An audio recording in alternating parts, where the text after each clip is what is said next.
করি এরকম যে এর আগেও ধরুন আমি এমপি ছিলাম, তখন কোনো রাজনৈতিক দলের নামে বাকরুল মামলা হয়নি।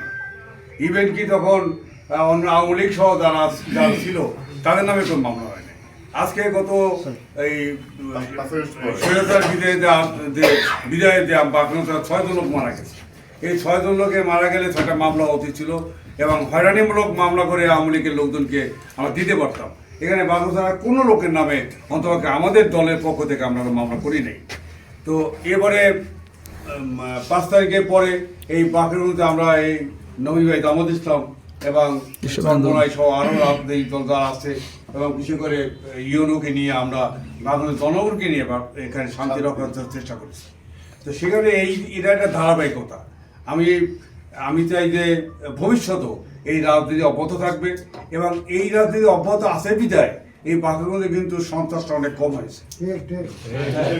এটা আমি যখন এমপি ছিলাম তখন থেকে এখানে কোনো সন্ত্রাস ছিল না এবং কোনো রাজনৈতিক হানানি ছিল না বলতে গেলে। খালি এই গত 17 বছরে একটা ঘটনা ঘটছে, একটা দুর্ঘটনা, এছাড়া তেমন কোনো বড় ঘটনা ঘটে নাই।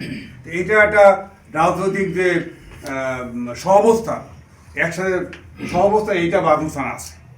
তা আমি মনে করি যে আর নবী ভাইদের সাথে আমার সম্পর্ক 2001 সালে তারা আমার সহযোগী ছিল সবাই এবং আন্দোলন সংগ্রহ পেয়েছি এবং আমার ভালো লাগছে। আমার বাসায় দূরে আমার মনে হয়েছে এটা যে নবী ভাইয়ের মনটা বোধহয় খারাপ, তো এই জন্য নবী ভাইকে দেখতে এলাম।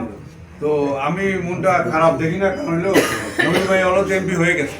কারণ এমপি হওয়ার যে ভোট লাগে এ ভোট অলরেডি পাইছে নবী ভাই, অনেক ভোট পাইছে, তাই না? খুশি লাগতেছে এবং আমি তার জন্য উইশ করি যে ভবিষ্যতে আল্লাহ রহমত থাকলে অবশ্যই জনগণের প্রতিনিধি হবেন। আমরা রাজনীতি হার জিত কোন বিষয় না, রাজনীতি প্রতিযোগিতায় যে আনন্দ, আমরা প্রতিযোগী ছিলাম, 2 দিনে কাজ করছি এখানে, তো হার জিত তো আছে, এটা কোনো বড় বিষয় না। আমরা একসাথে কাজ করবো, কোনো সমস্যা নেই। ক্যামেরা আছে, প্লিজ প্লিজ।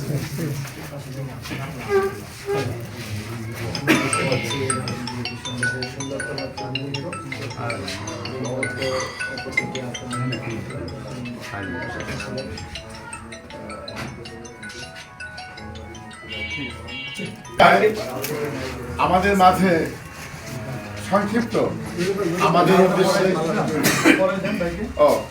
এ পর্যায়ে ফুল দিয়ে বরণ করে নেবেন জামায়াতে বাংলাদেশের বরিশাল জেলা সংগ্রামী সাধারণ সম্পাদক, বাংলাদেশ সম্মানিত যিনি প্রার্থী ছিলেন, নবনির্বাচিত প্রার্থী জনাব আবুল হোসেন খানকে তিনি ফুলের মালা দিয়ে বরণ করে নিচ্ছেন।